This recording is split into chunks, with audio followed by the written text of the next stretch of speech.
Hey guys, tonight we begin somewhere strange, somewhere you've never been, and yet have always carried within you.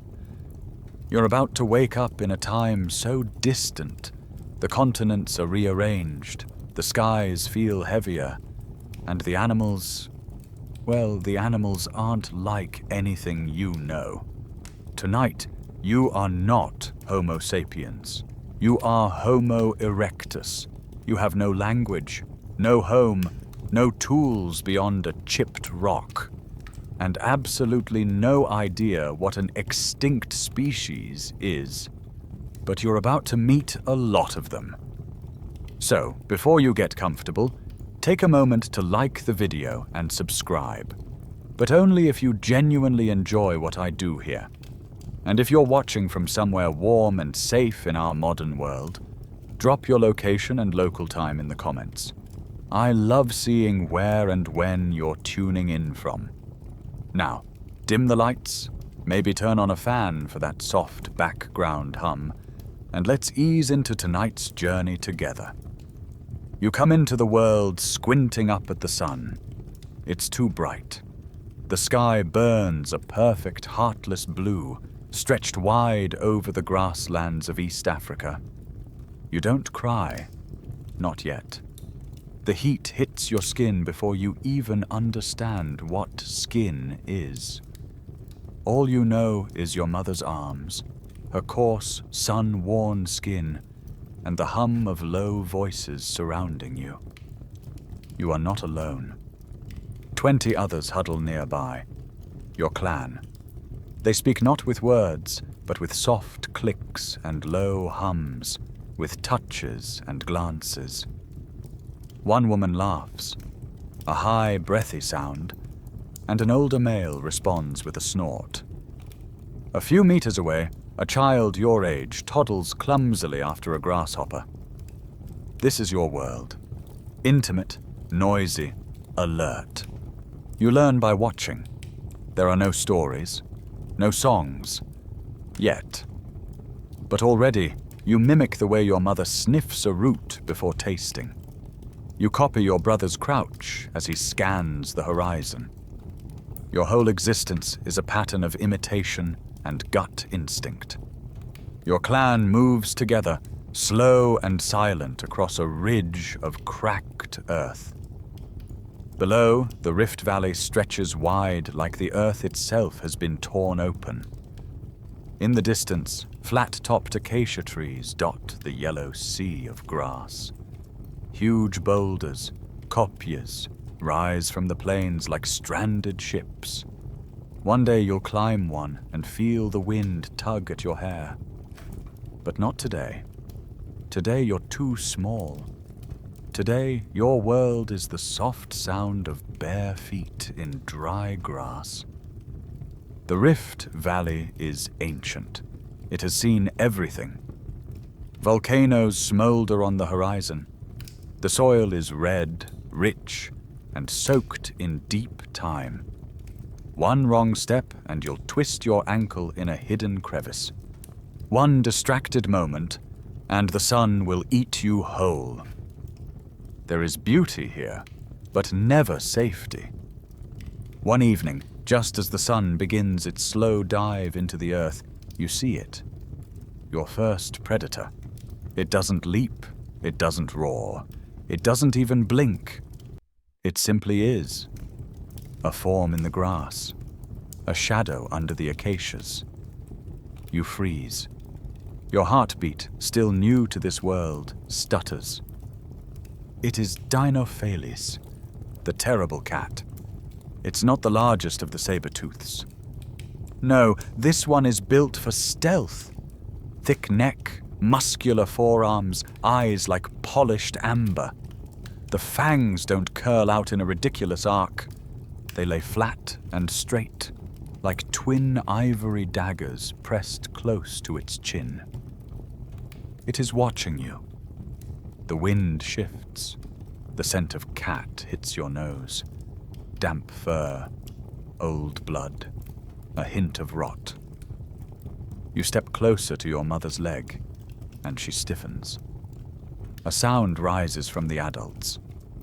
It's not a scream, but a kind of chorus, sharp grunts rising in pitch.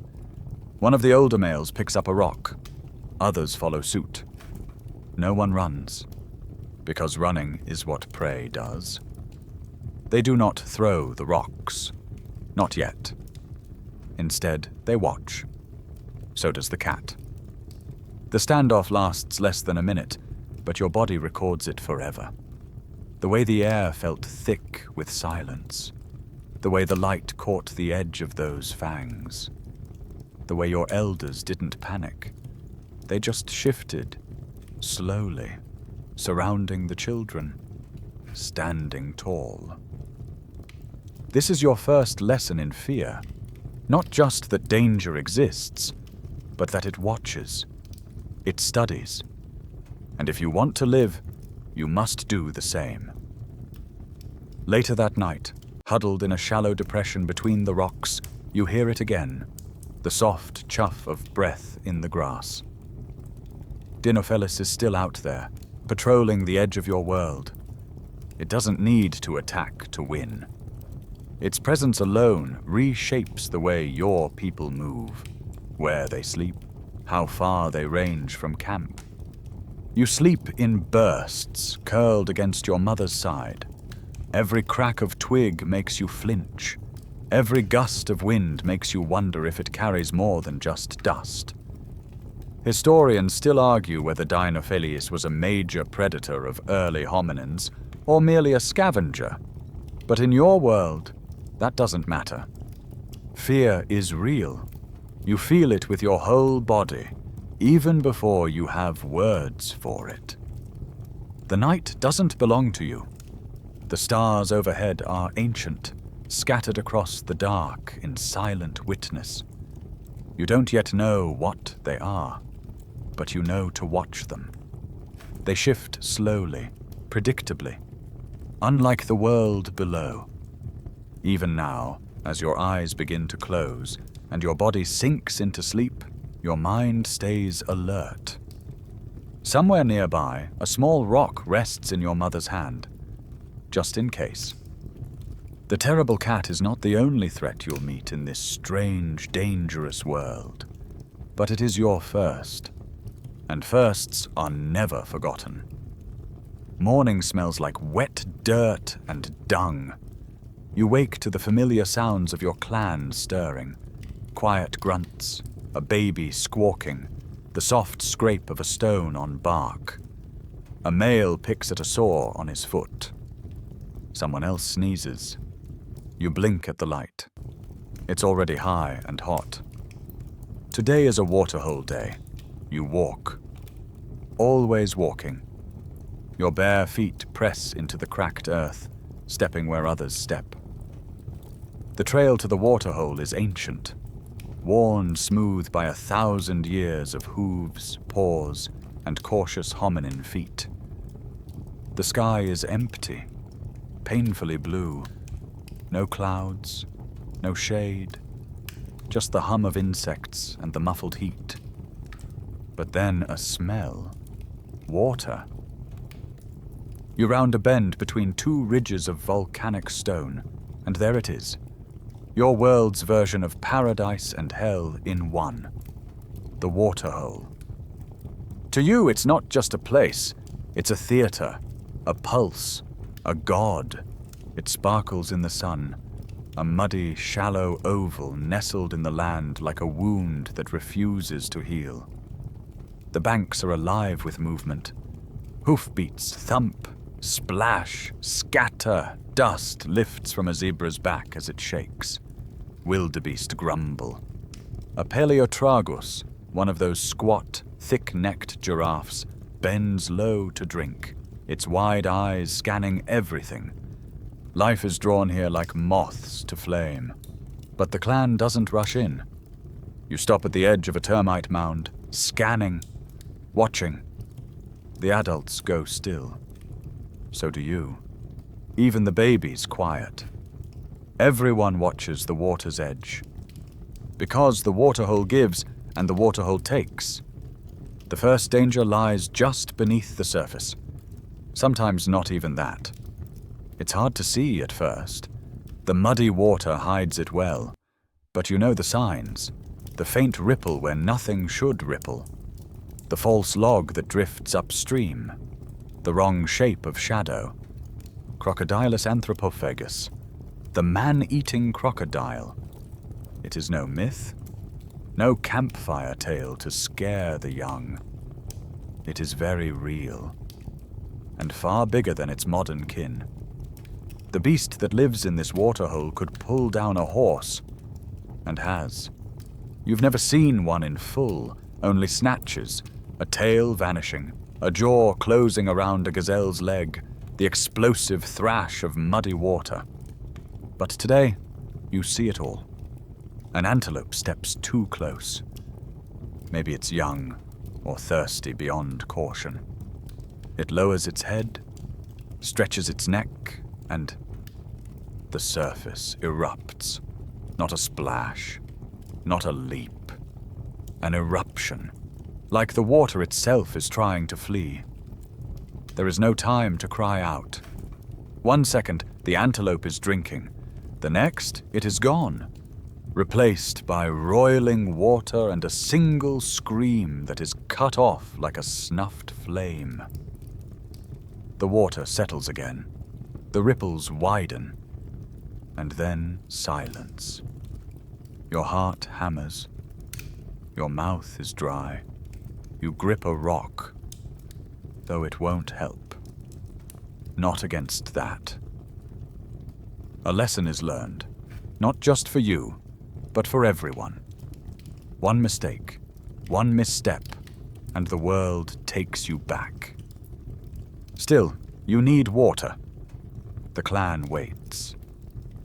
Eventually, a few brave adults approach the safer bank. A shallow area thick with reeds and churned mud. They move slowly.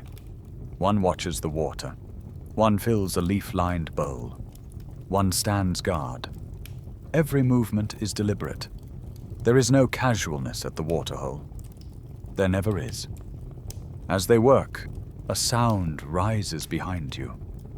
A deep, gurgling grunt. You freeze. It is a sound you know. A sound that means one thing.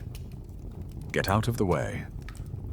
Slowly, lumbering out of the undergrowth like a walking boulder, comes the second monster of this place. Hippopotamus gorgops. It's not your average hippo. Not even close. This one is ancient, towering. Its eyes perch on long, grotesque stalks like the periscopes of a submarine. They swivel, scanning with eerie independence. Its mouth opens slightly, revealing teeth that could shear bone. Its skin is cracked and scarred from battles you don't want to imagine, and it is not happy to see you. The clan backs away, quickly and without discussion. No one challenges it. No one tries to throw a rock or wave a stick. This creature is not impressed by your clever hands or your sharp eyes. It is one of the few animals in your world that is not afraid of you at all. It stops, snorts, and with a thunderous fart begins to wade into the pool. The other animals, zebras, gazelles, even the birds, scatter. The croc vanishes, sensing the shift in power. The hippo owns the pool now. Some historians still argue whether Hippopotamus gorgops was territorial enough to charge early humans, or if most confrontations were accidental. You don't care. Your instincts know what the debates don't. It's best not to test the mood of a beast the size of a car. Instead, you retreat to a rock and watch. The massive body sinks into the water until only those strange, high-set eyes remain, bobbing above the surface like eerie fruit. The rest of the morning is spent waiting, watching. You sip from collected rainwater instead. It's warm and faintly bitter, but safe. Later you return when the hippo has moved on. But even then, the lesson lingers.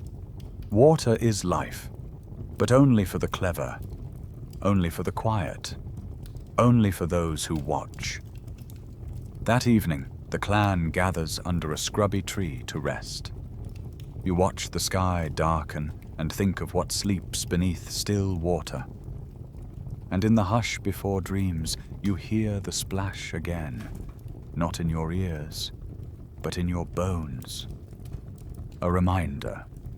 The world is not yours. Not yet. The meat smells wrong. It's been lying under the sun too long, just enough to turn the edges a little sweet and a little sour. Still, your mouth waters. You can almost taste the stringy sinew, the fatty marrow, the soft, greasy cartilage stuck between your teeth. You haven't eaten meat in days. And someone else killed it. You crouch behind a tall stand of grass, watching. You're not alone. Half your clan hides with you. Silent, crouched, stone tools gripped tight in calloused hands. Ahead lies the carcass, a young buffalo, collapsed on its side, ribs heaving upward like the bones of a shipwreck. And at its throat is a killer. Not a crocodile, not a cat like Dinophalis. This one is lankier, more refined. Homo Erectus, the scimitar cat. Its body is built for long chases. Slender and muscular, its forelimbs powerful, its head oddly boxy. The fangs are short compared to its saber-toothed cousins, but no less deadly. They are wide, flat blades.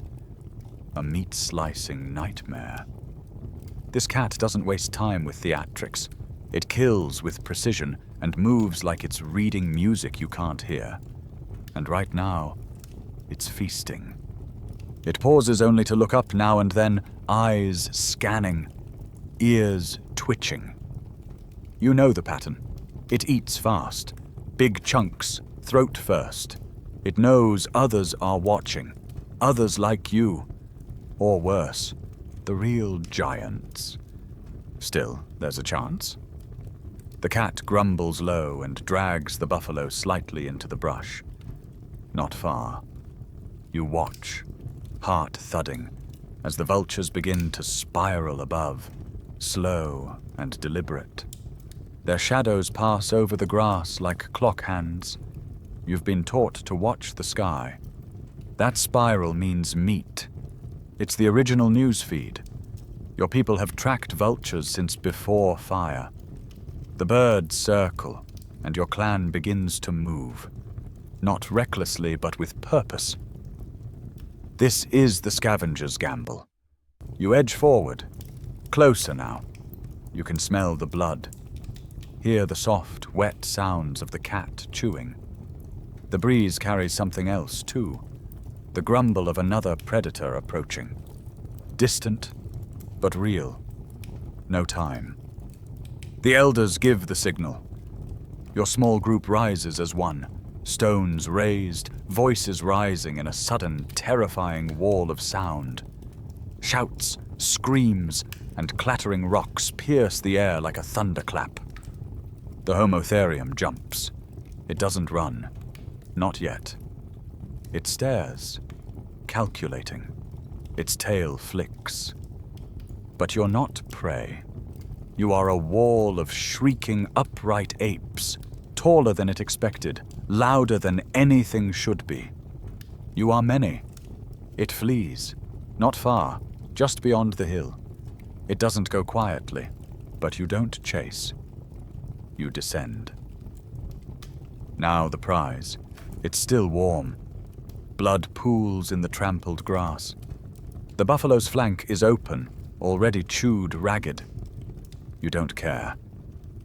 One of the older women drives a sharp-edged rock into the muscle and starts slicing. The others gather quick. Fingers plunge in, ripping, stripping, grunting in delight. You get the shank. It's half bone, half meat. Heavy. Wonderful. You chew with your whole body. This is not hunting. Not yet. This is theft. But in this world, theft is survival, and the thieves have names.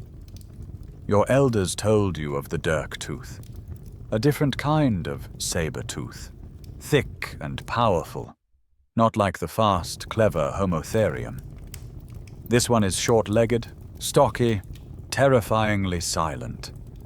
You don't see Meganterion often. It doesn't like the open plains.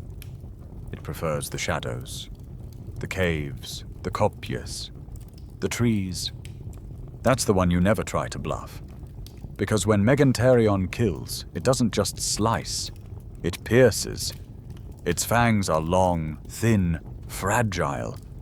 But if they connect, they go straight to the neck, between vertebrae, clean and final. One strike. That's all.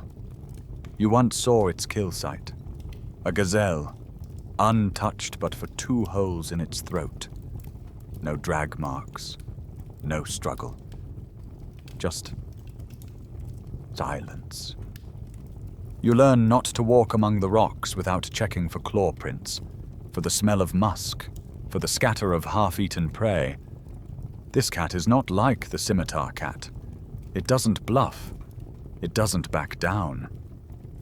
So when your clan sees a kill in the woodland, and the grass smells wrong, and the wind carries no sound, you leave it, even if it means going hungry. Not all meat is worth the risk. Historians still argue about whether early humans scavenged more from Homo Therium or Meganterion. The fossil record tells you pieces, but you know the answer in your bones. The scavenger's gamble depends not just on hunger, but on reading your opponent. And right now, your people are reading the land like a story. The buffalo is stripped quickly. No time for greed. Already a jackal watches from the brush. A few hyenas echo their mad laughter on the wind. Something heavy snaps a branch far too close. The rocks are packed again. Everyone backs off in unison. You retreat, meat in hand, hearts racing, faces smeared with blood and pride. You don't speak, but your glances say it all. You won. This time, you'll cook it later. Or not. Fire is precious, and sometimes smoke brings trouble. Tonight, you might eat it raw, in chunks, under a tree. It will taste better than anything. It will also taste like fear. That's the thing about meat. It's never just food. It's a question. A dare. A debt. And every bite says, we are not yet the hunted. There's something wrong with the way it walks. You've been tracking movement along the kopje all morning. A line of broken stems, overturned stones, and strange droppings like a child's fist. At first you thought it was just another baboon troop. Nothing unusual. But now, watching from behind a sun-baked slab of rock, you realize this is something else. It's bigger, much bigger. At first you count 4, then 6, then 9. Each one the size of a small leopard, shoulders rippling under dark fur, backs arched like war drums. Their faces look almost human. Almost. But the eyes are flat and unreadable. The fangs are not. Dinopithecus, the giant baboon. They don't howl or scream like the little ones. They move together, calmly, confidently, noses twitching as they sniff the ground where your clan passed hours ago. One snorts, another rises onto 2 feet, surveying the rocks as if claiming them. You swallow hard. This isn't just an animal, it's a neighbor. And that's worse. These apes forage like you do. Roots, insects, fruits. They crack stones, flip logs, and even dip sticks into termite mounds. You've watched one use a flat rock to smash a snail shell with deliberate force. They travel in organized groups. They post sentries. They flank. You know what that means. They think. And they're not just passing through. They want what you want. You glance at the others in your group. No one is panicking. Yet. But the tension is thick. The kopje ahead, jagged slabs of granite overlooking a sparse grove of fruiting trees, is a valuable spot. You need that grove. They need that grove. So it begins. A standoff. Your group ascends the western ridge. The Dinopithecus take the eastern edge. Two forces staring across open stone. No attacks, no bloodshed. Just a slow, mutual rising of threat. They shriek, you shout back. They clatter rocks down the slope. You bang stones together and lift your arms high. This is no battle. It's a performance, a ritual of escalation. But under the heat, under the stone, is a truth your people are only beginning to learn. Violence isn't always about survival. Sometimes it's about territory, dominance, strategy. This moment will pass. One side will blink, one side will step down and move on, maybe tomorrow, maybe a week from now. But no one here will forget it. Living alongside intelligent social competitors is a different kind of challenge. You can't simply hunt them. You can't always outsmart them. Sometimes you just have to outlast them. And these primates aren't alone. Later that week, while digging for yams near a dried-up riverbed, you see a different shape on the ridgeline. Smaller than the giant baboons, but faster. Sleek, like shadows stitched into flesh. The Therapithecus oswaldi. Not quite as terrifying, but far more numerous. They chatter as they run, a shifting mass of motion and noise. Their long snouts and sharp canines flash as they tear at grass tufts, digging with purpose, working in tandem. You once saw 100 of them move through the valley like a single organism. They don't bother you directly, not often, but they do take the food. And they don't share. You've seen them drive a leopard off a kill. You've seen them chase off smaller baboon troops and strip a fruiting tree clean in minutes. There's something brutal in their coordination, like wind made flesh. These are not stories you'll tell around the fire. These are stories the land tells over and over again.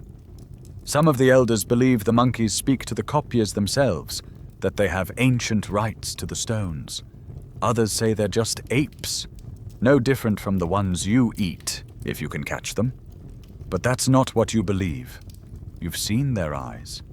They recognize you, not as prey, not as predator, as other. Historians still debate whether Dinopithecus was a true competitor or just another background creature. The fossil record offers bones, not behavior. But you know better. You lived with them. You stood on opposite sides of the same tree and measured each other.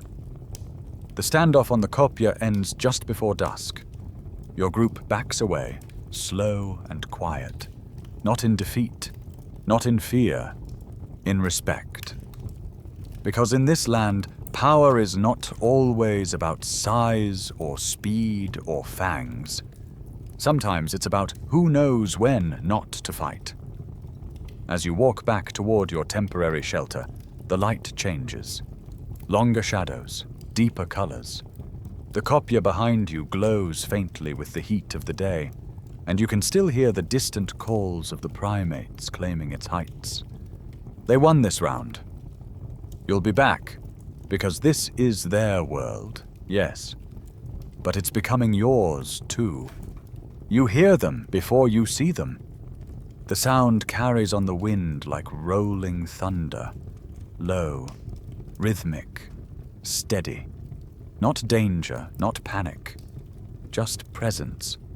A kind of weight dragging its sound across the savanna. You freeze. Then, on the horizon, they emerge from the haze. At first, you mistake them for trees. Moving trees.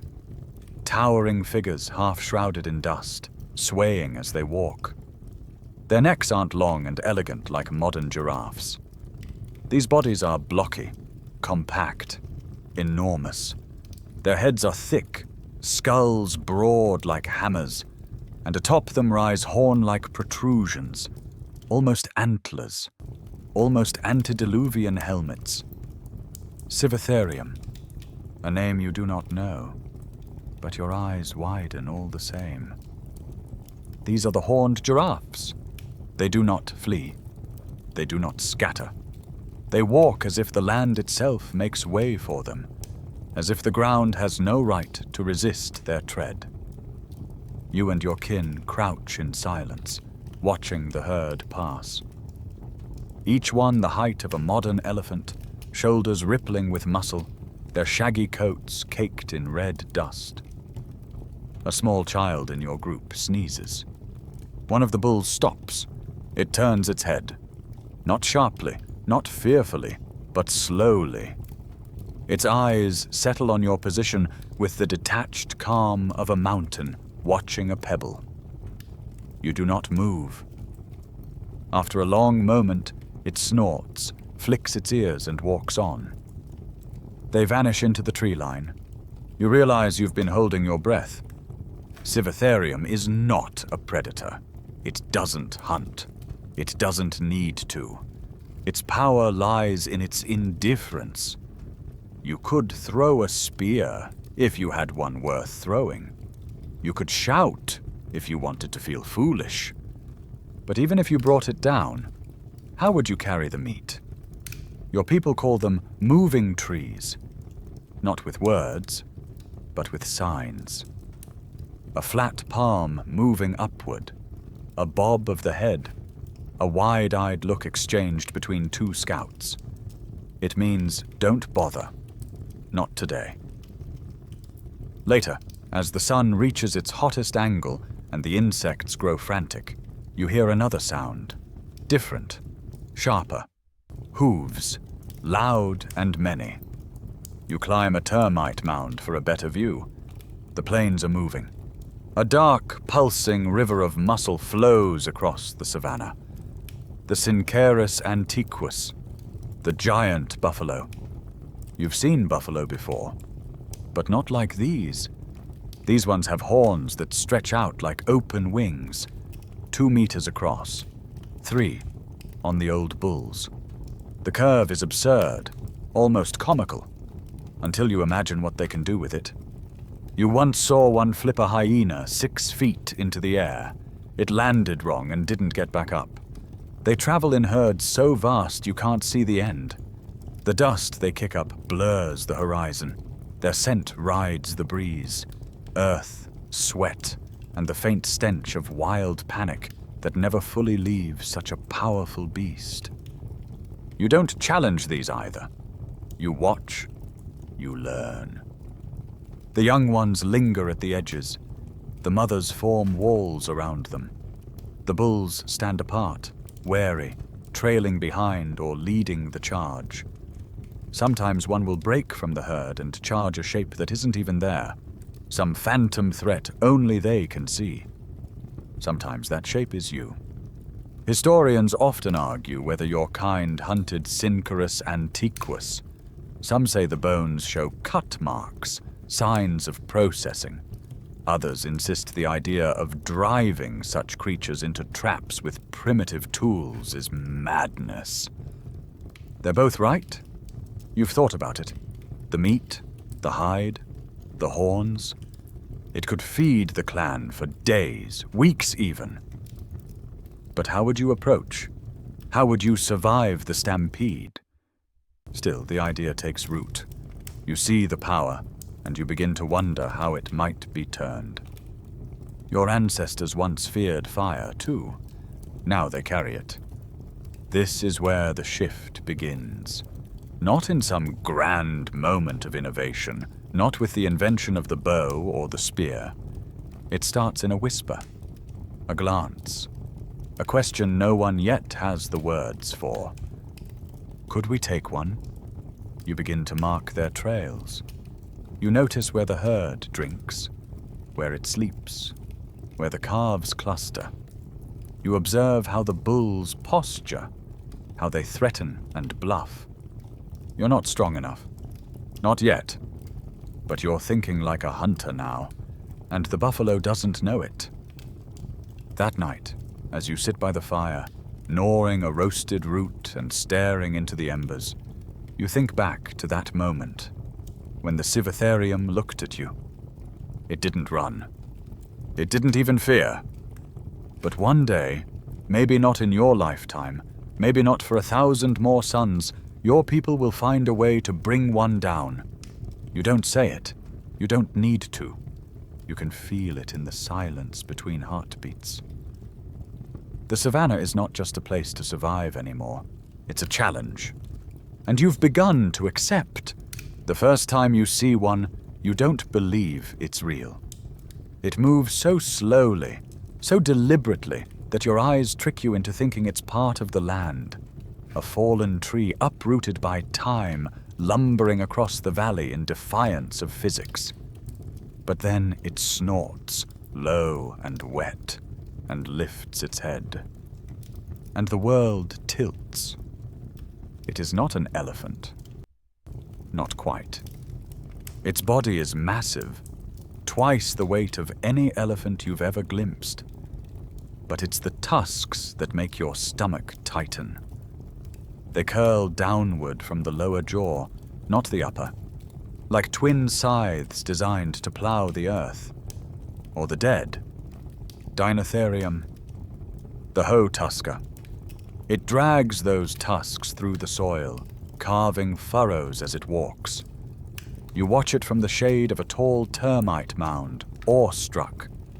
Your companion, a woman older than any other in the clan, sucks air through her teeth in disbelief.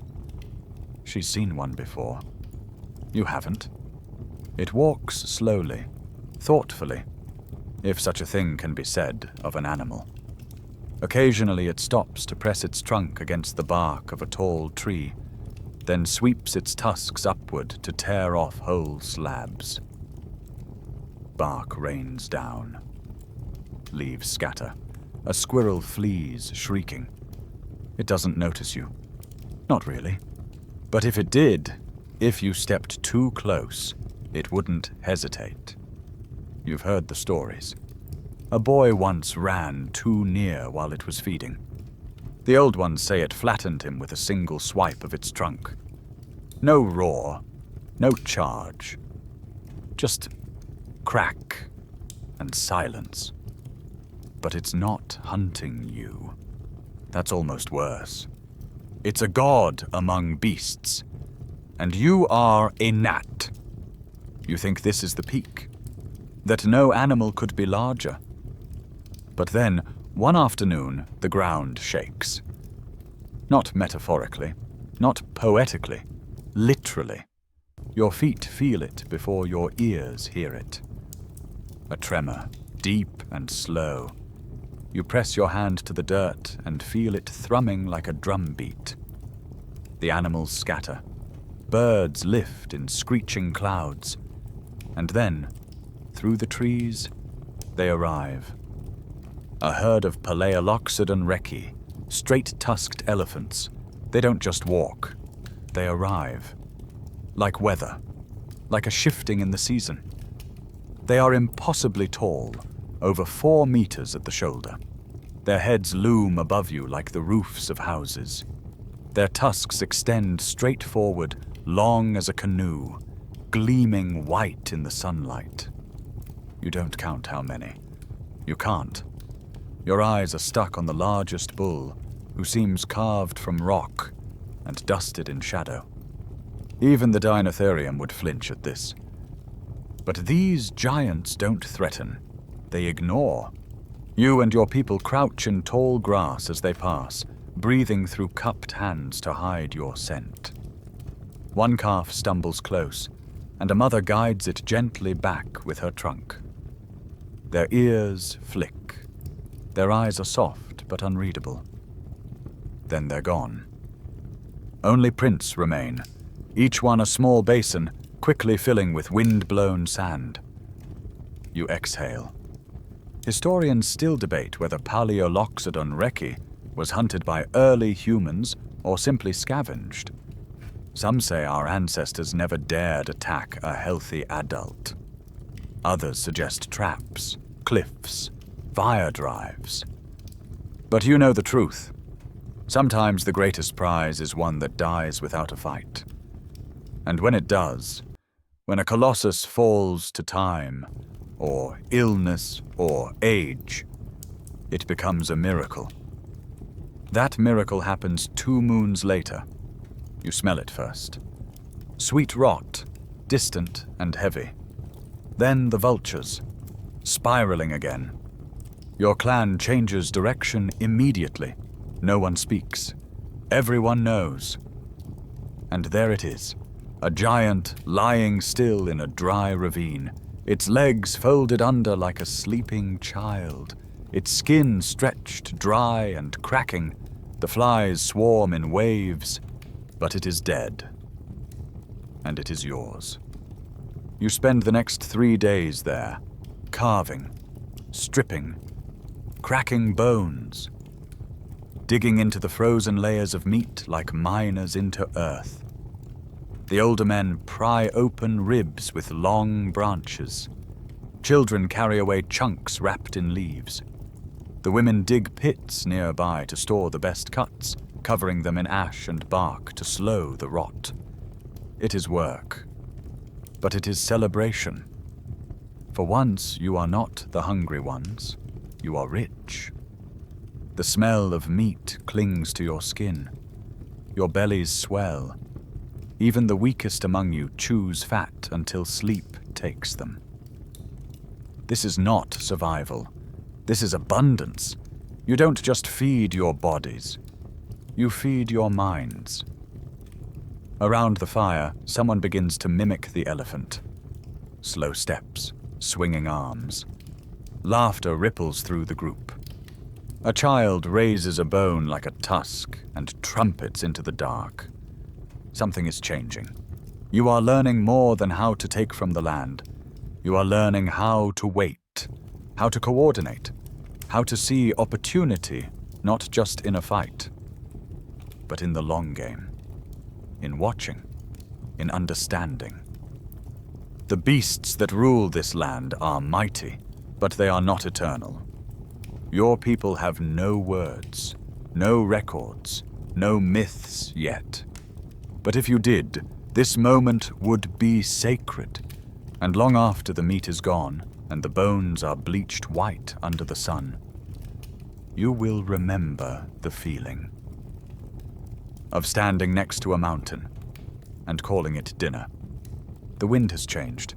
Not just today, not just this season. It has been changing for many seasons now. Slower rains, harder ground, fewer shoots beneath the acacias. The great herds that once carved trails into the grass are thinning. The sky seems drier, emptier, as if the clouds themselves are forgetting how to form. Even the vultures are circling less. The elders notice. They watch the sky longer at dusk. They grunt less around the fire. One has stopped laughing entirely. You understand why. The land is shifting beneath your feet, and it doesn't care if you come along. The rivers have thinned. The roots grow deeper. The days stretch, dry and colorless. When you pass an old watering hole now, it's dust, cracked mud and silence. A dead tree leans nearby, half swallowed by termites. One morning, your clan stops moving, not out of exhaustion, but to decide. There are no words, just looks, just memories of what this valley used to be. And then, a gesture, a hand pointed north. The decision is made. You are leaving. You don't leave like heroes. You leave like shadows. No ceremony, no fire. Just hunger pushing from behind and uncertainty pulling ahead. You pass the graves of ancestors marked only by stones and familiarity. You pass the tree where you learned to climb, the boulder where you first watched vultures dance, the dust circle where you tasted meat. Gone. All of it fading behind you. You carry nothing you cannot eat except one thing: fire. Not a metaphor, not a story. Real fire. In a dried gourd packed with damp moss, coddled like a baby. A spark stolen from a lightning-split tree, preserved and passed from hand to hand. You don't know how to make fire, not yet, but you know how to keep it alive, how to feed it, how to beg it to stay. It is your most sacred task, because without it, you are meat. You begin the journey with 20. By the time you reach the Sinai land bridge, there are 16. No ceremony, no graves, just silence and walking. The land changes slowly at first. Fewer copias, more open plains, harder wind. The trees give way to low brush. The sun climbs higher in a sky that seems wider than it should be. The animals are still animals, but different somehow. Antelope leaner, birds quieter, fewer calls at night. You walk for days without seeing water. Your lips crack, your tongue dries. And then, suddenly, green. A narrow ribbon of life cutting across a bone-white plain. A spring, a real one. Not a puddle, not a mirage. Water that moves. The old man drops to his knees and laughs. That's the first sound of joy you've heard in weeks. You rest there. You drink, bathe, soak, and then you move on. Because you are not safe. Crossing into new lands is not an act of exploration. It is an act of desperation. You are Homo Erectus. You do not yet conquer. You endure. There are moments that scare you. Not just the lions, not the sudden storms, not even the sickness that takes the youngest girl. It's the silence, the emptiness, the way the land rolls on forever with no sign of fire, no scrape of stone, no echo of other people. Are you the last? Have the others turned back? Or is this your world now, blank and waiting? Then one day you find bones. Old ones, split by tools, scattered around a ring of char. They are not yours, but they are like yours. You are not alone. Someone came this way before, or from the other direction. You crouch and study the stones. A flake of obsidian, a napped core, a tool design subtly different from your own. It's a greeting and a warning. You press on. The air grows cooler. The trees return, but not the ones you knew. They are shorter, stiffer, dark of bark and unfamiliar in scent. Their branches twist upward as if reaching for something they lost long ago. The land hums differently here, softer, thicker. The ground is moist again, the sky grayer. The calls of birds sound strange to your ears, shriller, more abrupt. Your people adapt fast. You find new routes. You watch new prey. You test every leaf, sniff every berry, track every hoofprint. You build a new map in your mind, one that changes every day. Your tools, too, begin to shift. Edges sharper, cores smaller, hands quicker. One night, in a hollow beneath a rock face, you sit with others and pass around a lump of clay. You mold it, not to use, but to understand, to feel. The child next to you sculpts a spiral with their finger and giggles. You don't know what it means, but you watch. You remember, because now it's not just about eating, it's about knowing. That's the real crossing, not the land bridge, not the border between Africa and Asia. It's the crossing between survival and strategy, between reaction and intention. You have left behind the place of your birth, but you have brought something more powerful than memory. You brought the will to learn, and with that, you will go anywhere. The air smells different here, wet, earthy, tinged with something sharp like broken stone.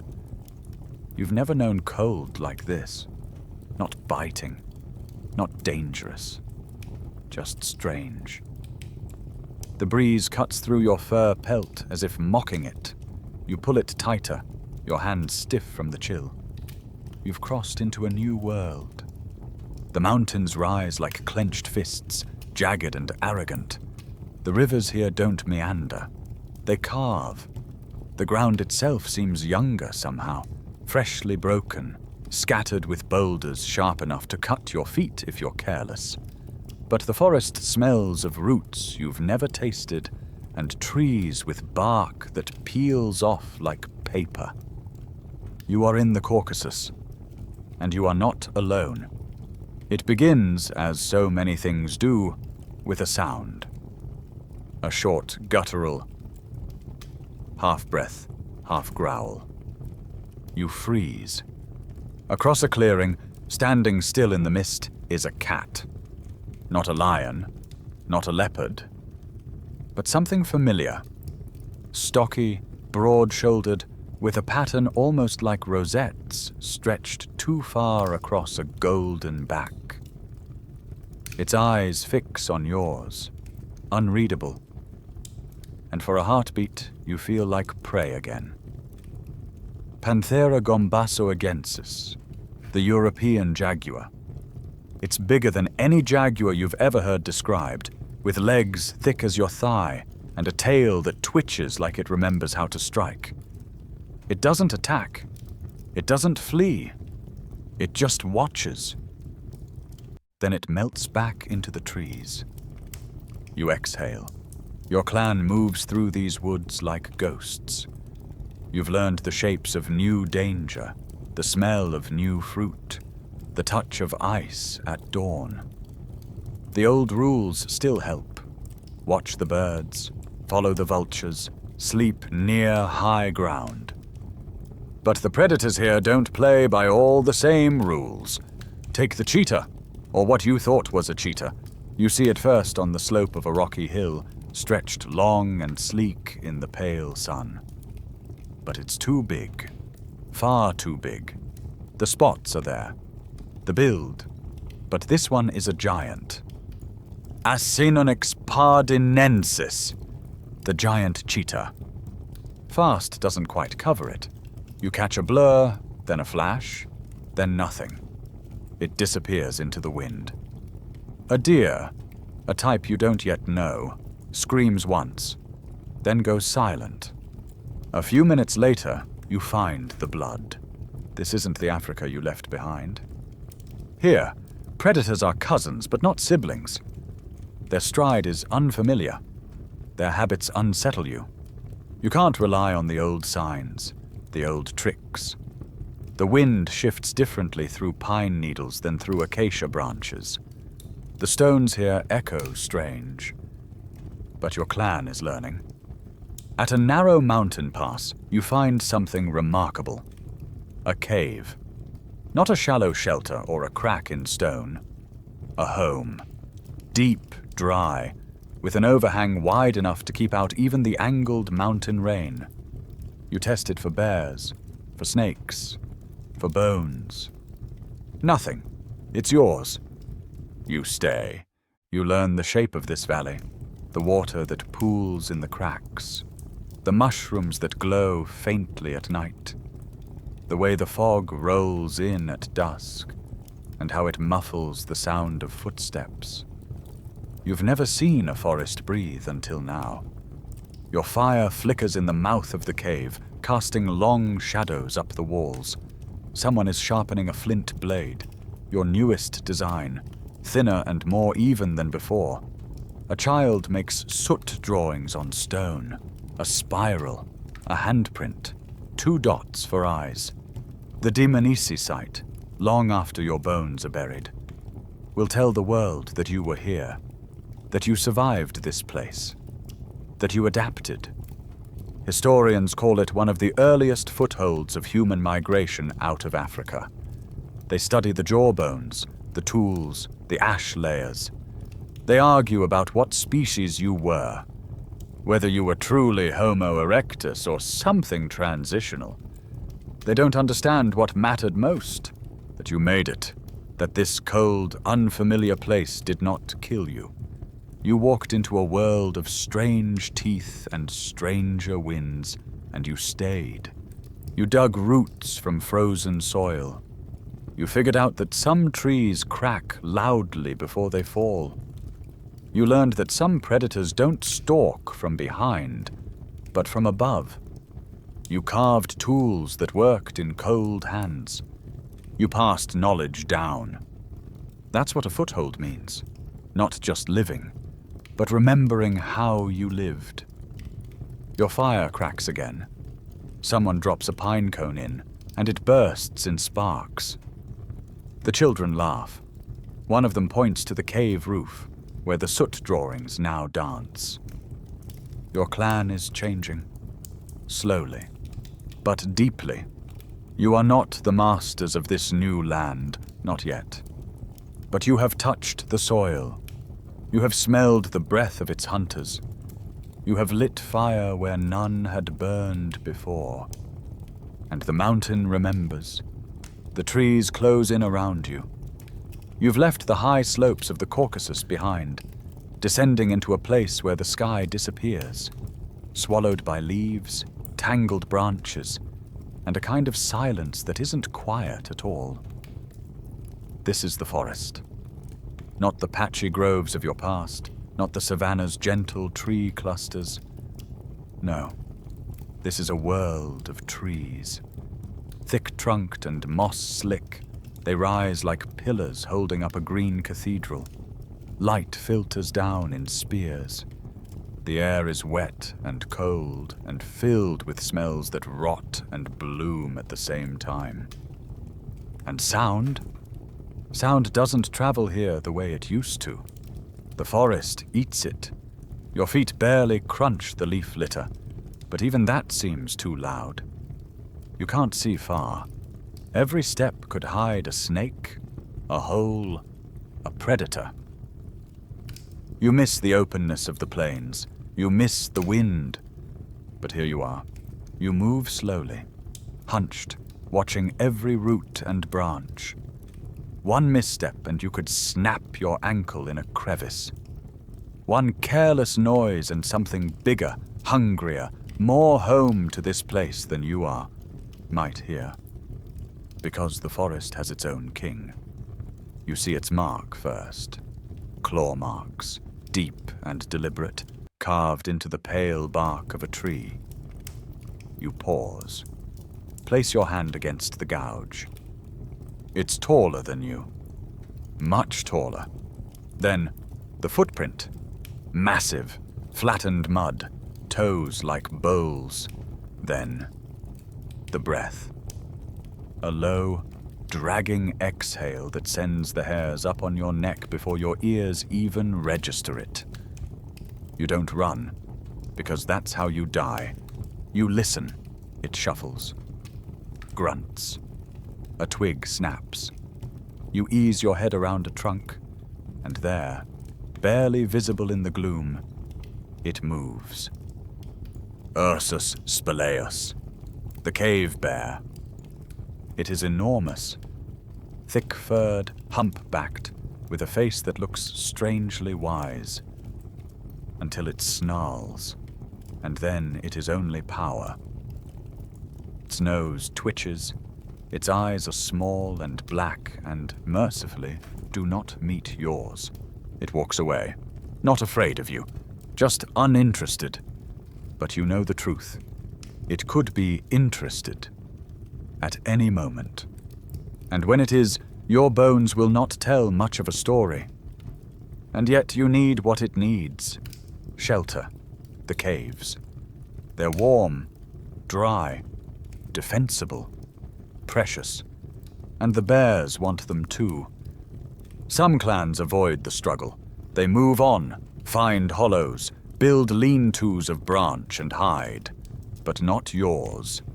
You want the caves. So you learn to fight for them. Not with spears. Your tools are still too crude for that. Not with claws. You are not built for wrestling monsters. You fight with fire. The first time you do it, it's a bluff. A burning branch thrown into the mouth of a cave. The bear retreats. Surprised. Maybe confused. Your clan doesn't enter immediately. You wait. Hours. Then someone peeks in. Empty. You move in.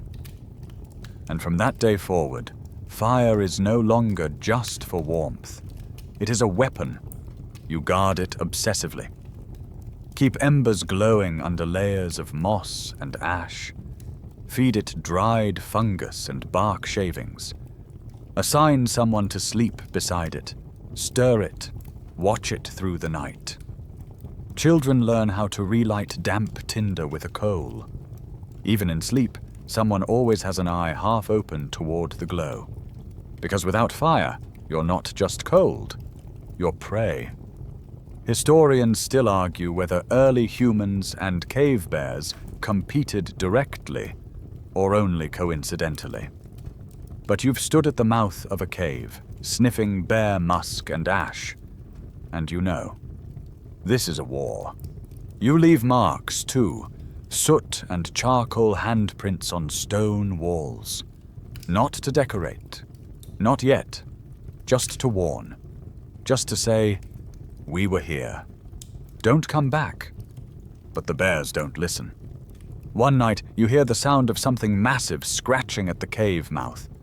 You wake to the stink of wet fur and damp earth.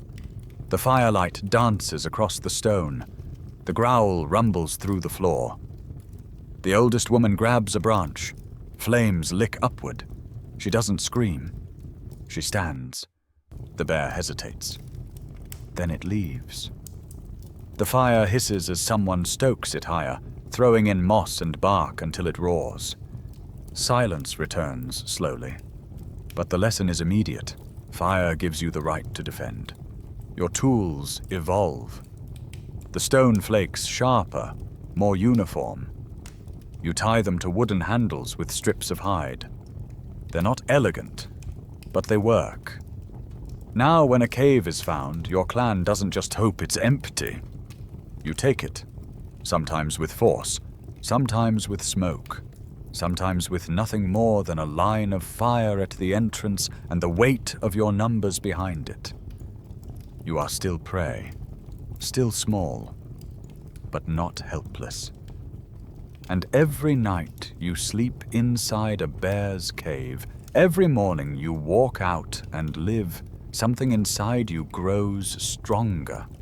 Not just your arms, your imagination.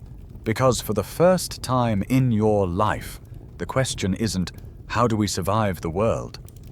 It's, what if the world starts to fear us?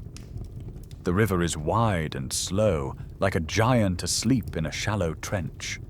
Its surface glistens in the early light, strewn with drifting pollen and the faint shadows of insects skating across the glassy water. You crouch at the edge, cupping your hand into the cool shallows, drinking slowly, listening for that telltale plop that might spell danger. But today, the river is calm. You've come to rely on it. In this tangled forest world, where landmarks shift and the canopy hides the sun, the river gives you direction. It leads you to fish, to roots, to birds' nests tucked in the reeds. It leads you to other clans sometimes. Sometimes it leads you to bones. The river is your road, and also your risk. Because the river has its own monsters. The first time you see one, you think it's just a lump of earth. Grey, massive, barely moving. Then it opens its mouth. Its head alone is the size of your entire torso. Its jaws yawn wide enough to swallow your cousin whole. And on either side of that enormous face sit eyes, high and watchful, set for scanning even while submerged.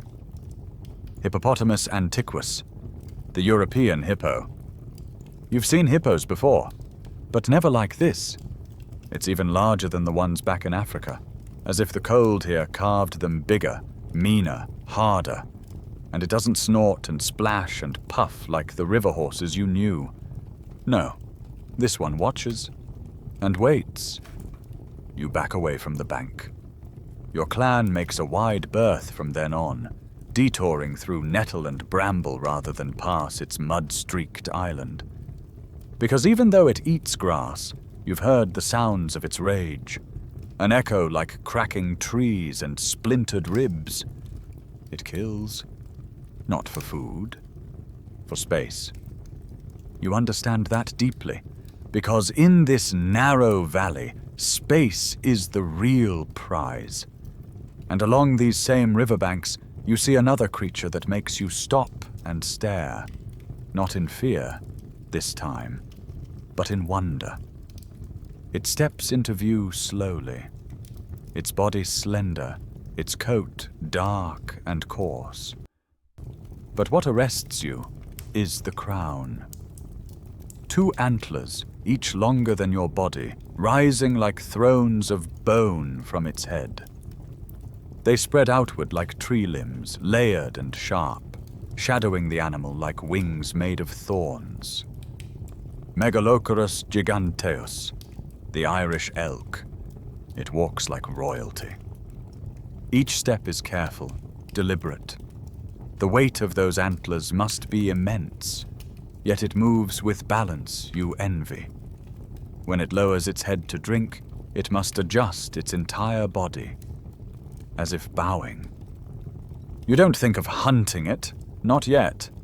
It feels sacred. Your people don't have myths yet, but you have awe.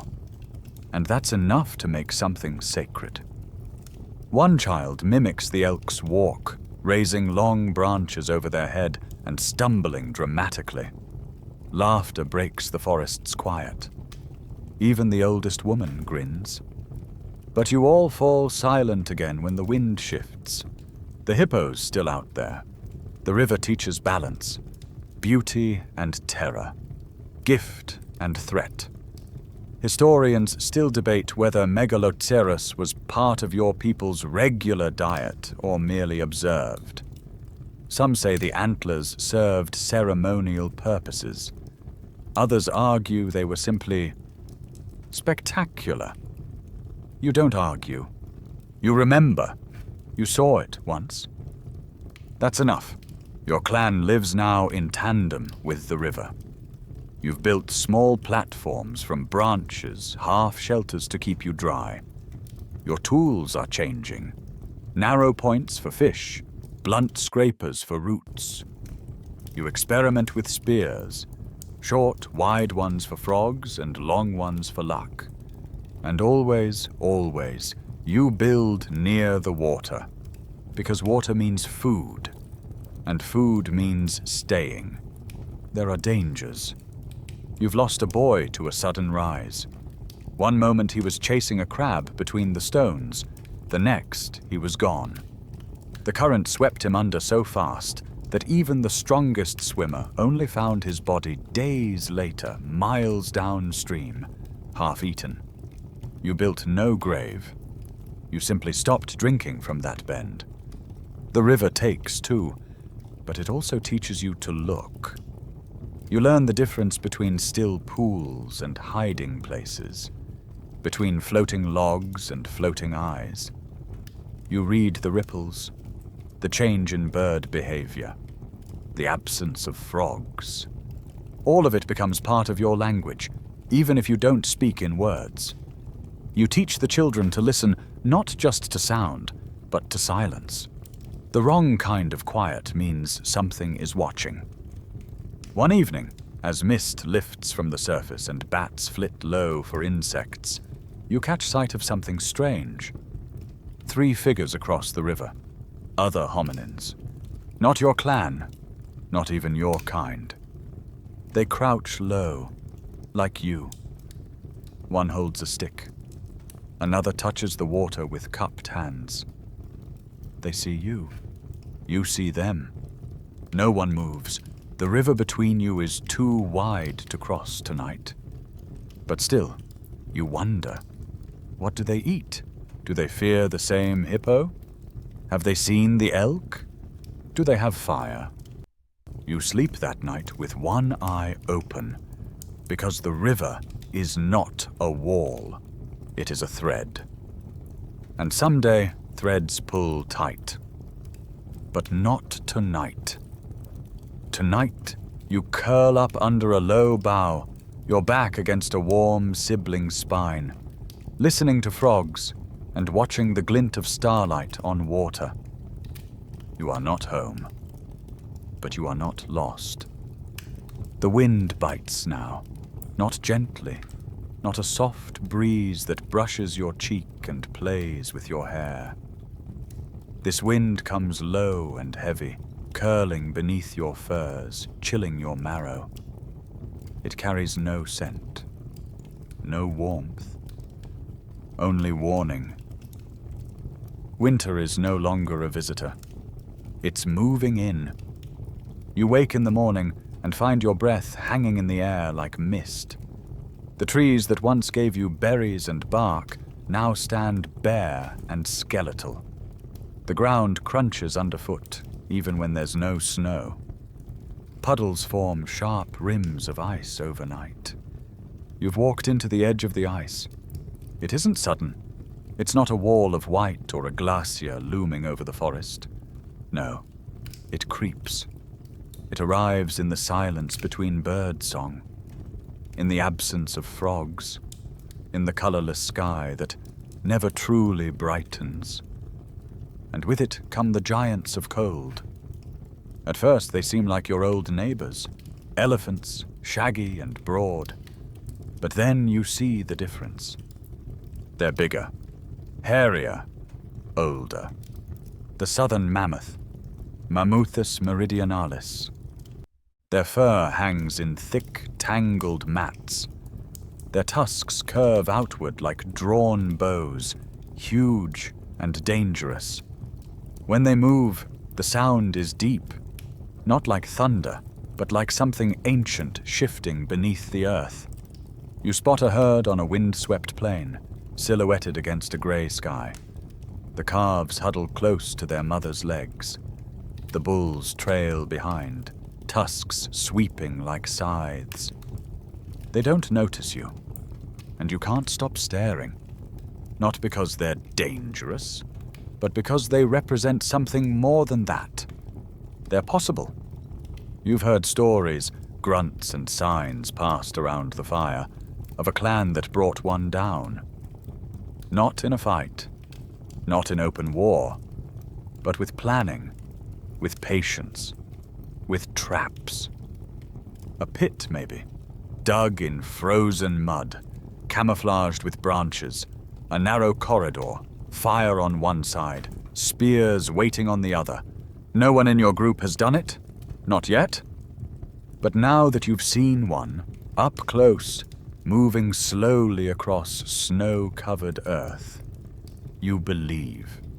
It's not just hunger driving the idea. It's ambition. Still, your tools aren't ready. Not yet. You need more than rocks. So you adapt. Your clan now wraps itself in hide, not draped, but stitched. You use bone awls to punch holes, long sinews to thread strips together. You shape the hides into rough coats, tighter leggings, crude boots stuffed with moss. No longer just covering skin, but protecting it. Your shelters improve too. Not just piles of branches. These are domes, with frames made from mammoth ribs and covered in overlapping layers of fur and hide. You place stones around the fire to hold heat longer. You're not surviving the cold, you're designing against it. Food, of course, is harder now. Berries have vanished. Roots grow deeper, slower. So you hunt more, not opportunistically, deliberately. You follow tracks. You read scat. You learn wind direction. You move in coordinated groups, flanking deer, surrounding wild boar, even attempting to separate young elk from their mothers. And then, one day, the plan forms. A mammoth. Old, limping, falling behind. You spot her tracks circling a frozen riverbed, deep and uncertain. There's a moment, an unspoken one, when your clan collectively realizes, this is the one. You don't chase, you guide. Over the course of a day, you move strategically. Torches at night, stones flung from a distance, shouts from high ground. You push her toward a depression in the land, a natural trap. You don't want her to panic, you want her to tire. By the second day, she's slow. Her breath clouds thick in the air. Her ears droop. Her steps stagger. On the third morning, you close in. Not in a rush, in a ring. You don't even throw your first spear until she slips. She bellows once, a cry that shakes your stomach. And then she falls. The silence afterward is unbearable. You move in carefully. One man jabs a sharp blade beneath the ribs. She doesn't flinch. Only then do you realize she died on her own. Your group collapses in exhausted joy. This is not just food. This is transformation. A single mammoth provides everything. Meat, fat, hide, bone. You carve tools, reinforce shelters, store marrow in frozen pits.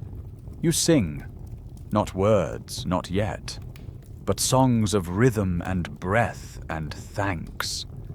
Historians still debate whether early mammoth hunts were real or rare accidents. But in your world, it happened. You were there. And the effect ripples outward. You feel different now. Bigger. Not in body, in thought. Because this hunt didn't happen by chance. It happened because of coordination, because of memory, because of strategy. It required you to think beyond a day, to plan.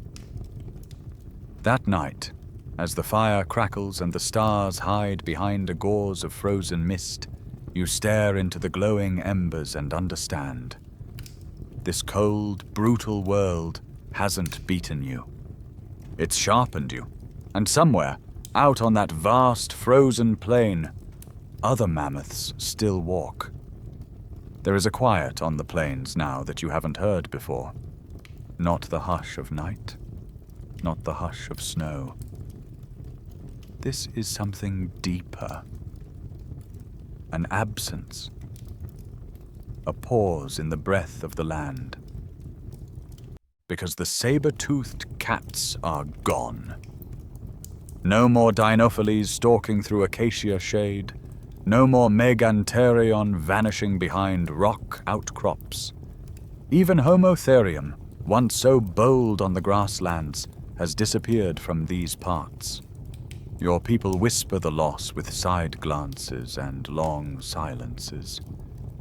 You don't cheer. Because when the monsters vanish, it means something bigger is changing. But the Ice Age doesn't leave a vacancy for long. And now, something new fills the gap. You hear it before you see it. A deep-throated roar that rattles your ribs. Not like the soft cough of a leopard. Not like the whining call of the hyenas. This is something else. Something massive. Then you see it. Through a sheet of wind-blown snow, moving low and wide across the open steppe. Golden fur streaked with frost, muscles rolling beneath thick hide, a head the size of a boulder, and eyes that burn like amber. Panthera fossilis, the cave lion. It's not just big, it's enormous. Larger than any lion alive in your time, with a broader face and a body built for ambush and pursuit. No mane, just bulk, power, and speed. And intelligence. You know the signs of an ambush, the half-circle of tracks in the snow, the low grunts, the single flicker of movement that doesn't match the wind. You are not their preferred prey, not anymore. But if they're hungry enough, you're meat. It happens fast. One night, while your clan is camped near a low ridge, a lioness slips through the outer ring of sentries. You're the one who hears the warning cry. You leap to your feet just as the firelight erupts with movement. Shouts, sparks, the sharp clack of stone against bone. The lion doesn't make it to the children. Not this time. You drive it off with firebrands and thrown spears. Its tail vanishes into the black. But it leaves behind a body. Your uncle, the stone flaker, his side torn open. You sit with his body until dawn. No ceremony, just warmth and silence. And then you act. The attack doesn't make you hide. It makes you organize. You establish night watch. 2 at a time, always rotating, always holding fire. Spears are set upright in the snow, ready. You post lookouts on ridges. You light more fires, using fat-soaked moss to keep them burning longer. Your camp no longer sprawls. It contracts, tightens, becomes a defensible unit. You dig shallow ditches around your sleeping spots, pile snow into walls, build windbreaks from mammoth hide stretched over bone. Every small adaptation becomes a fortress. A message: you will not be taken again. Historians speculate about the social changes that predators forced upon early hominins. Whether group coordination was born from war, from hunting, or from being hunted. You don't speculate. You know. It was fear. Fear made you clever. And the cave lions are not mindless beasts. They change too.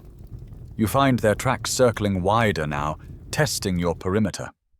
Sometimes, just beyond torchlight, you hear their low, deliberate growls. Not challenges, warnings. This is a war of minds. Your clan against theirs. One night, you follow them. Not far, not to hunt, just to see. And what you find chills you. A den. A low cave near a frozen stream, the entrance marked with claw scrapes and the stench of meat. Bones scattered. A deer's skull. The half-picked remains of a boar. You don't enter, you just watch. And you realize they are not just hunters. They are neighbors. They defend territory. They guard their young. They rest in circles. They use cover, shadow, terrain. Just like you. You don't know the word for apex predator, but you know what it feels like to live beside one. The next day, you return to your own cave, your own circle, and you tell the story, not with words, but with gesture and grunt and firelight mimicry. You act out the lion's crouch, the twitch of its tail, the path it took across the snow. Everyone watches. Everyone learns. That night, you sleep inside a ring of spears, a ring of stories, a ring of understanding. And though the lions still come close, they don't attack again. Because you've sent your own warning. You've drawn a line between what is yours and what is theirs. And for now, that line holds. You don't remember when the journey began, only that it never seems to end. The plains roll on forever now, a sea of yellowed grass stretching to every horizon, wave after wave, wind pressing it flat, then letting it breathe again. The sky is a pale, washed-out blue that rarely darkens. The sun hangs low for longer now, circling the edge of the world like it's afraid to fully rise. This is the steppe, and it's endless. The forests have vanished behind you, the cliffs, the rivers, the caves, gone. You walk across open land for days without a tree. Nights are spent under raw stars, your body curled under hide, your ears full of the high whistle of wind. No shelter, no silence, but also no boundaries. You are freer than ever, and more exposed than ever. The herds here are different. Long-necked antelope with curved horns like question marks. Compact wild horses that gallop low to the ground. Saiga with bloated noses and twitching ears, skittering in groups like leaves in a gust.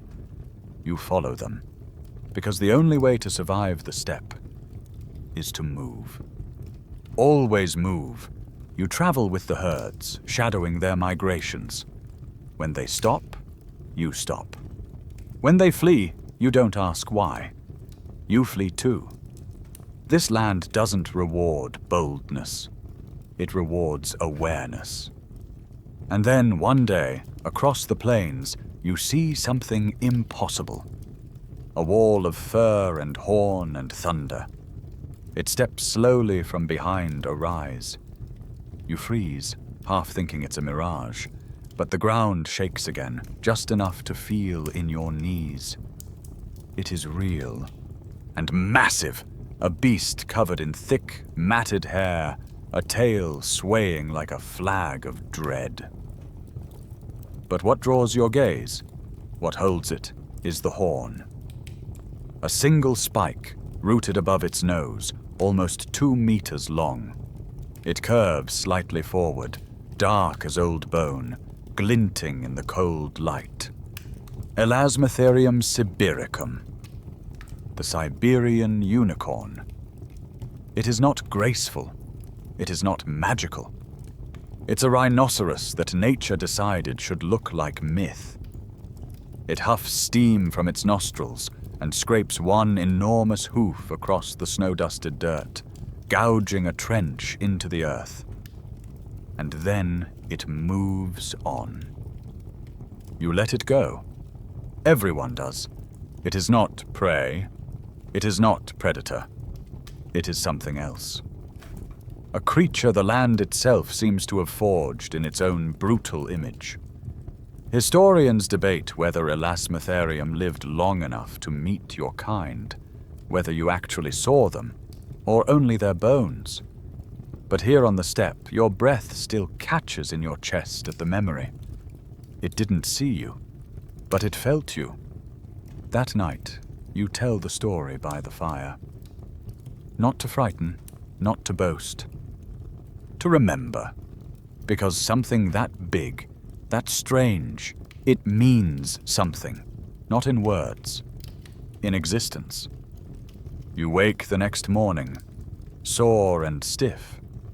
The wind howls stronger today. A cousin mutters in his sleep, dreaming of fire and horn. You shoulder your pack and walk, and walk, and walk. Always east. This is your life now, a long, slow pursuit of food, warmth, and tomorrow. You pass bones along the way, buffalo, horse, even a bear. Some are stripped clean, others gnawed. Once you find a single human tooth, blackened by frost. No one touches it. The steppe takes and takes and takes. But it gives, too. It gives meat in sudden, glorious bursts.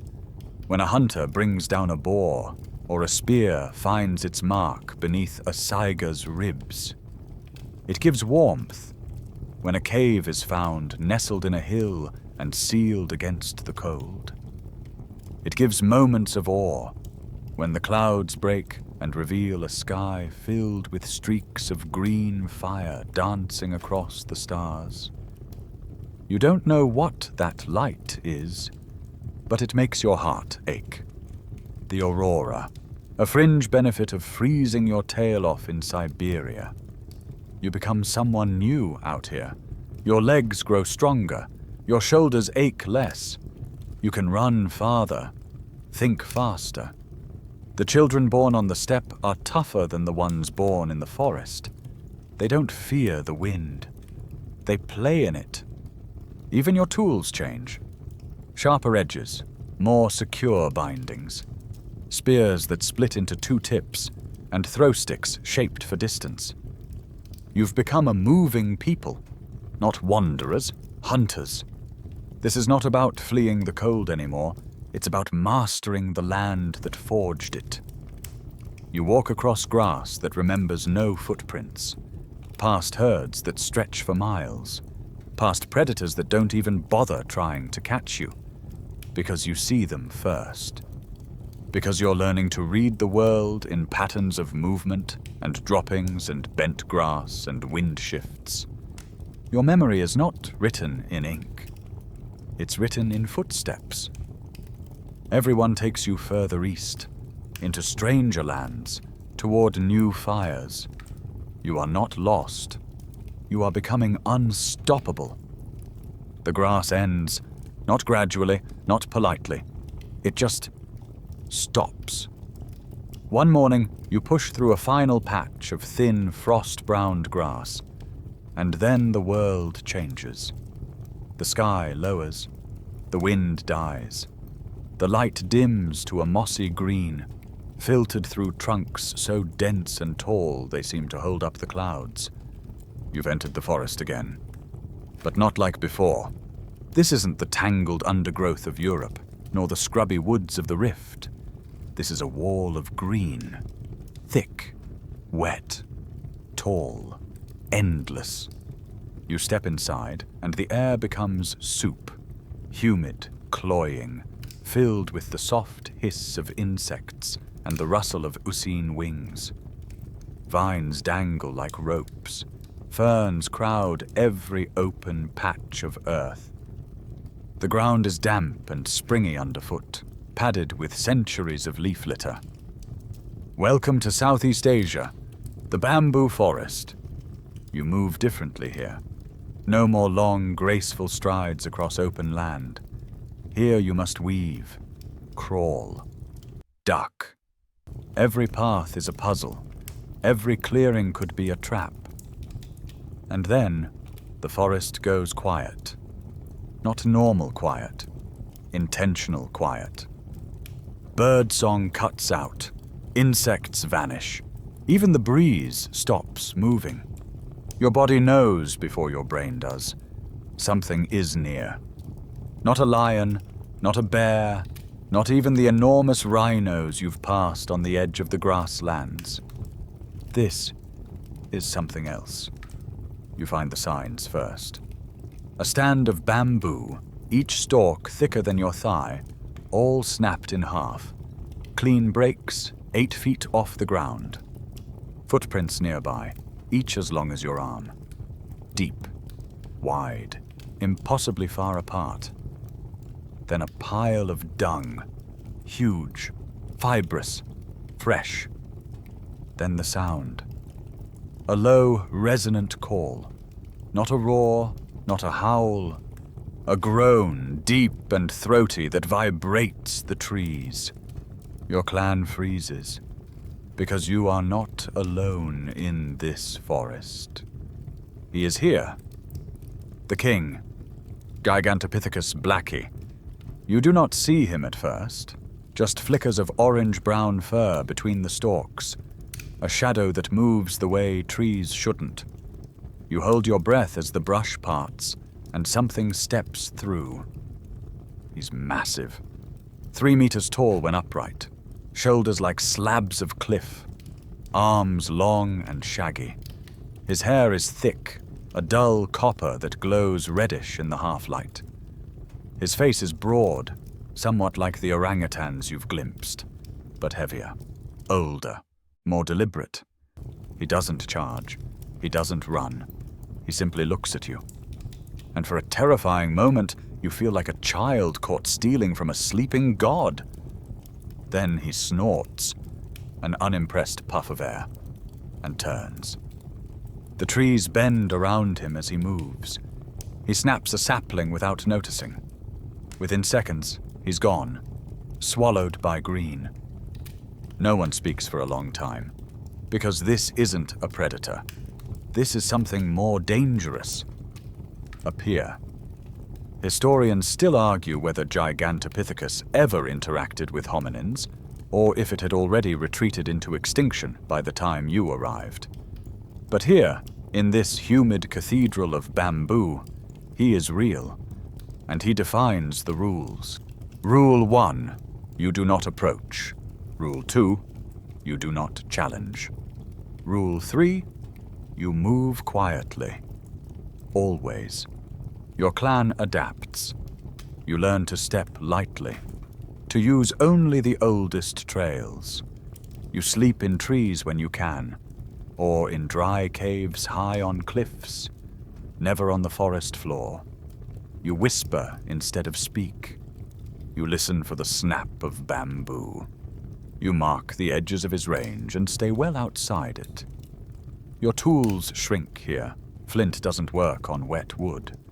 You begin using sharpened bone and bamboo itself, split and cured to wicked points. You make small baskets from vines. Your fire is always small, always covered, always guarded. You become ghosts. The forest isn't yours.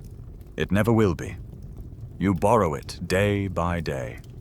Sometimes at dusk, you hear him again, his call echoing low and far, vibrating in your chest. He's out there, moving slowly, breaking things you don't dare touch. You imagine him sitting under a canopy of leaves, watching you with mild curiosity, knowing he doesn't need to act. He rules by presence. And still, you wonder, does he know what you are? Does he see you as kin? A threat? An echo? Or does he not see you at all? The truth is, Gigantopithecus isn't your enemy. He's a reminder that in a world of monsters, not all are killers. Some are simply larger than your life can account for, and some are fading. Because each season, his signs are fewer. The snapped bamboo less fresh. The calls fainter. One day you realize it's been months since you've heard him. He's leaving the world quietly, like smoke. And one day, long from now, someone will dig up his bones and wonder what he looked like. They'll never guess how his presence shaped your silence, or how deeply his shadow stretched. You've reached the end of the world, or so it feels. Beyond the forest, the land hardens again. The trees thin, the mist clears, and ahead of you, carved into the limestone bones of the earth, waits your new home. A cave, but not just any cave. This one has multiple chambers, narrow halls, towering ceilings, and holes in the rock where light spills down in trembling shafts. The walls are stained with soot. The floor is scattered with bones. Fire has burned here before. You call it home, but so does someone else. The others came first. They live in the shadows. They sleep in the cracks. They eat your dead. Pachycrocuta brevirostris. The giant, short-faced hyena. Hyena, yes, but not the ones you've seen before. Not the scrappy scavengers that trail lions and steal scraps. This one is a monster, as tall as a lion, twice as thick, built like a barrel with legs, Its skull is so massive that its bite could crush femurs like twigs. And this one doesn't follow predators. It competes with them. With you. The bones tell the story. Your bones. Its bones. Intermixed, buried in layers, scattered through the very chamber you now sleep in. This is Jokudian, and this is a siege. You've taken the cave, but only during the day. At night they circle. They yip and chuff in the darkness, their laughter echoing off stone walls like mocking ghosts. You hear them sniffing the outer rocks, gnawing at old firewood, pacing just beyond the light. You keep the fire burning anyway. The children sleep in the middle, the warriors on the outside. You sleep with a rock in your hand and your back to the wall. You're not safe, but you're inside. And that means something.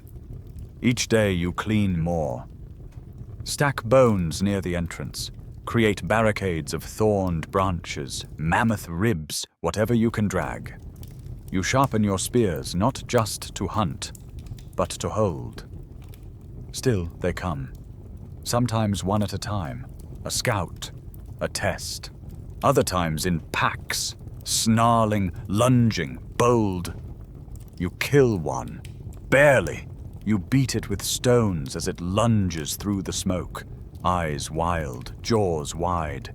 Blood sprays across the cave floor. Your cousin breaks their arm in the struggle. Another suffers a deep bite on the thigh. But the hyena dies. You burn its body at the mouth of the cave. You don't do this for ritual. You do it so they see.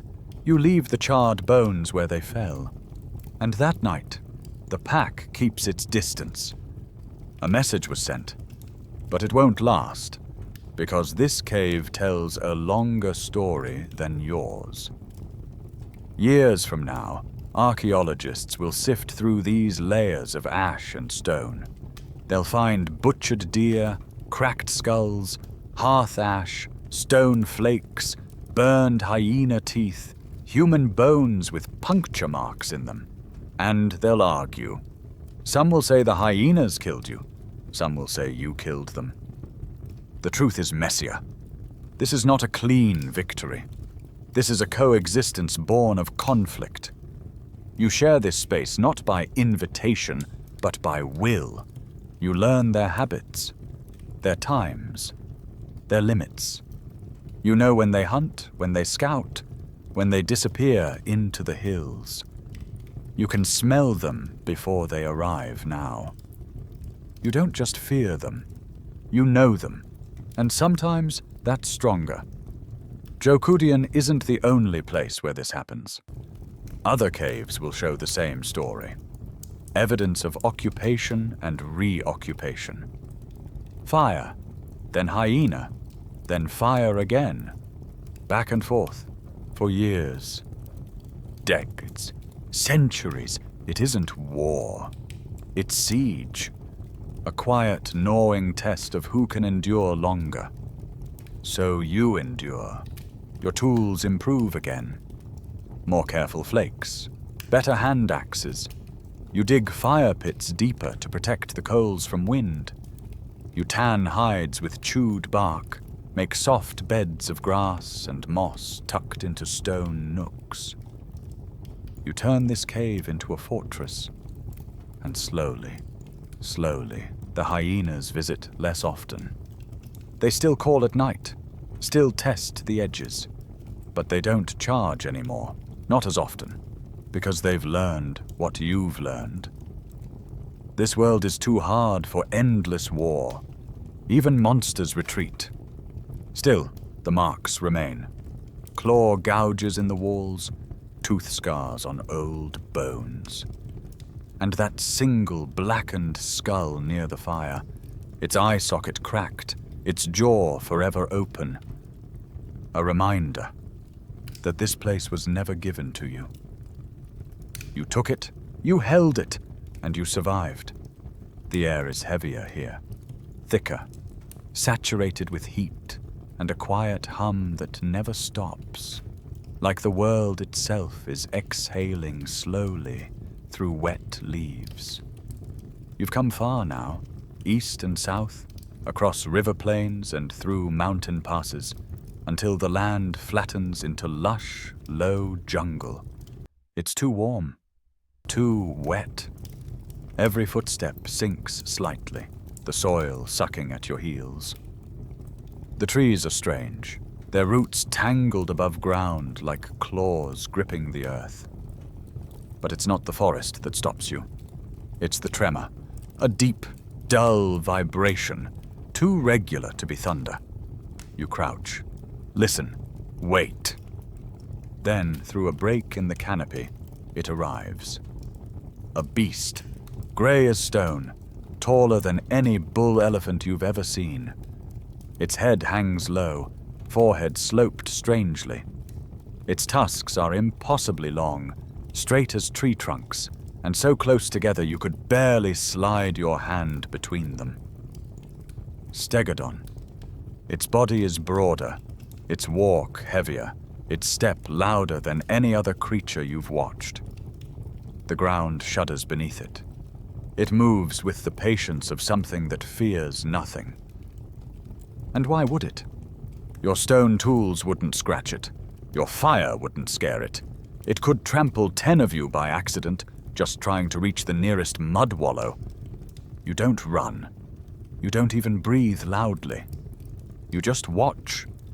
It plucks a bundle of grass with its trunk, shakes off the soil, and stuffs it into its mouth.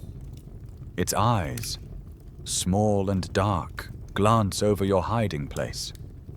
And then it lumbers on. The clan doesn't talk about what they just saw. There's no need, because if the stegodon is a mountain, the next creature you see is the continent. It takes you days to find the full view. You follow signs, enormous round footprints that gather rainwater, a line of broken trees stretching for kilometers. Each step forward feels like trespassing into a story too large for you. And then, on the crest of a dry ridge, you see it. A single male. At first, your mind can't even make sense of the proportions. The beast stands 5 meters tall at the shoulder. Its body is so massive, it barely seems alive. Just a tower of muscle wrapped in hide, breathing. Its tusks stretch out in front of it like fallen bridges. It is Paleoloxodon namadicus, the Asian straight-tusked elephant, quite possibly the largest land mammal to ever live. There is no reason for this creature to exist. And yet, here it is. It moves slowly, like it is remembering how. Its ears flick, its tail sways, its footsteps leave craters in the earth. It passes a boulder and makes it look like a pebble. And still, your clan watches. No one dares move, because if Stegodon is a god, this is the thing gods kneel to. You spend days tracking the herd, from a distance, learning their rhythms, watching how they feed, where they sleep, how the young follow, how the matriarch leads, how the old bull strays farther with each sunrise. And slowly, a question takes shape. One you wouldn't have asked a generation ago. Could we kill one?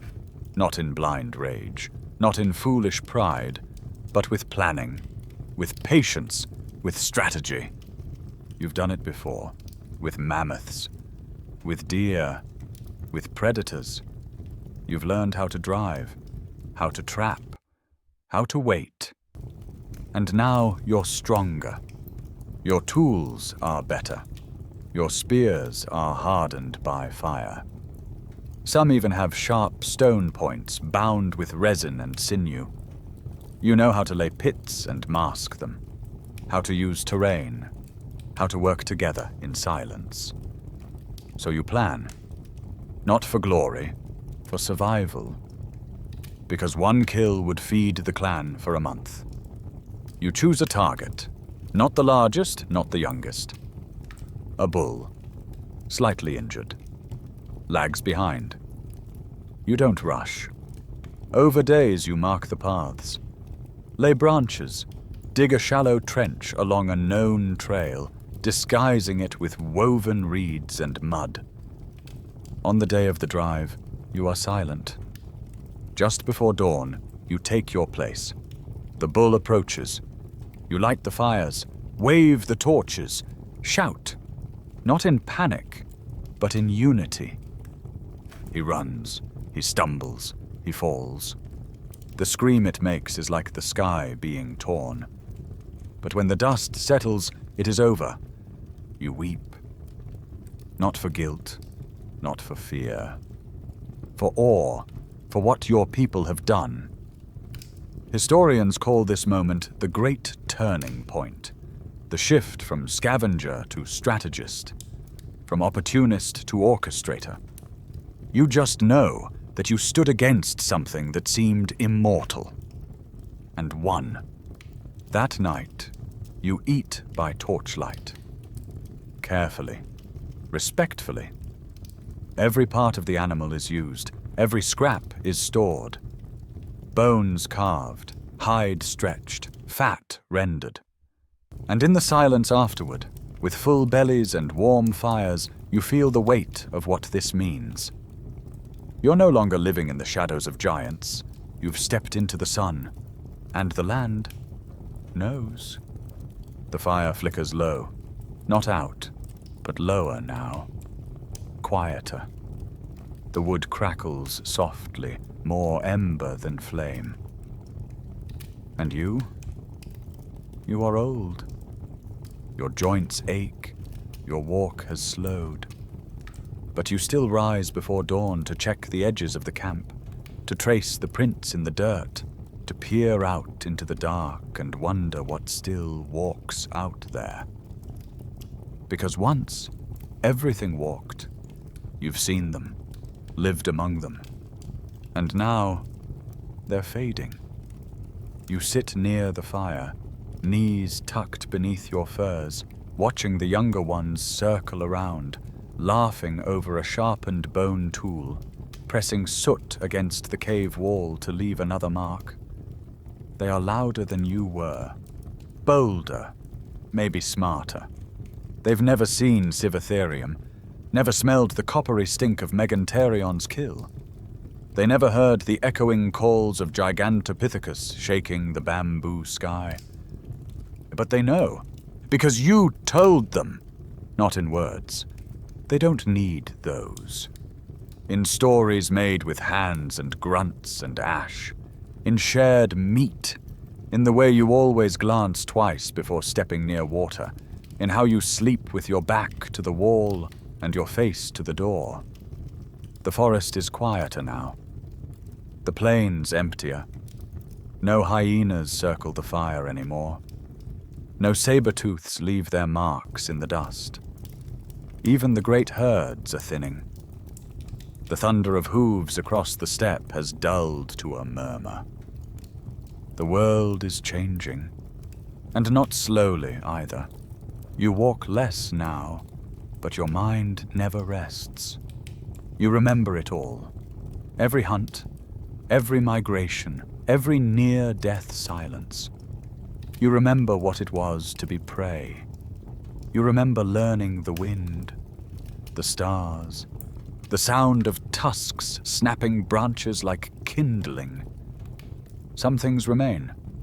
The stone tools have changed again, sharper, more complex. Fire is no longer a fragile secret, but a constant companion. Hides are sewn tighter, shelters more secure. The young ones don't just survive the cold, they plan for it. You see them teaching each other, explaining things you never thought to question. They're becoming something else, something more. The night deepens. The cave mouth is warm with firelight, and beyond it, a moonless dark stretches toward the horizon. Somewhere out there, the last of the great ones may still roam. An old mammoth, a lone cave lion, A ghost elk crossing frozen marsh. Or maybe not. Maybe they're all gone. Maybe you are the last living memory of that age. You lean back slowly against the wall and look upward. A shaft of night air stirs the smoke above you, letting the stars shine through. They look the same. The same stars that blinked down on your birth under the acacias of Africa. The same ones that glinted off the river where the hippo snorted steam. The same ones that shivered above the body of the first mammoth you ever saw fall. The world has spun beneath those stars for a long time, and it will keep spinning. But your story here, tonight, this part is drawing to a close. You close your eyes, not in fear, but in peace, because you've seen the world filled with giants. You've walked beside them, endured them, learned from them, outlived them. And now you pass on the fire. Not the flame, the spark of memory, of strategy, of story. Someday, far, far from now, your bones will be found buried in ash and earth, alongside shattered flints and singed hyena teeth. They'll hold your skull in their hands and wonder who you were, what you feared, what you saw. Let them wonder, because you've lived the answers, and those answers live on, in every footstep across the savanna, in every scrape of stone on hide, in every whispered breath beside a dying fire. And they always will. The fire is low now. Its light dances quietly across the walls of your cave, soft and golden, like memory itself. The hunt is done. The monsters have passed. There is nothing left to chase you, not tonight. You feel the weight of your journey begin to settle across your shoulders, not as a burden, but as a warmth. Each step you took, each shadow you feared, each breathless moment crouched in the tall grass. It's all behind you now. Listen, can you hear it? The wind moving gently across the ancient plains. The hush of trees bowing under the weight of time. The low crackle of embers. These are the last sounds of a world before us. A world of towering beasts and clever, hungry eyes. A world that shaped us, and that we, in time, shaped in return. You are not running anymore. You are not watching from the dark, waiting for the teeth to find you. You are safe.